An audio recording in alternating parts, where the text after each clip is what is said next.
Welcome to Sweet Life Beat Life. We hope this video helps. In this video, I will show how to change a Ford Focus starter motor easy guide. Start by disconnecting the negative battery terminal to avoid electric shock. Then locate the starter at the lower engine bay and jack the car securely. Remove wiring and mounting bolts. Support the starter as you unbolt it.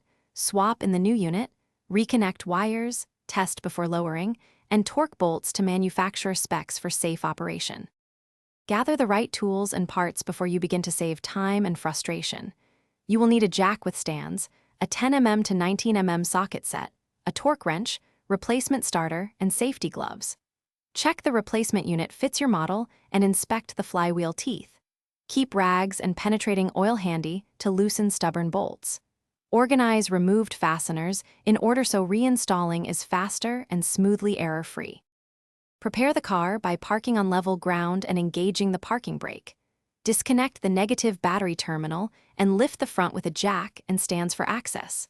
Locate and mark wiring positions, then remove bolt connections and the starter mounting bolts while supporting the starter. Inspect the mounting flange and wiring harness for damage and replace any worn fasteners. Clean mating surfaces, compare new starter alignment, and prepare to install. Thanks for watching. Consider subscribing if we helped you.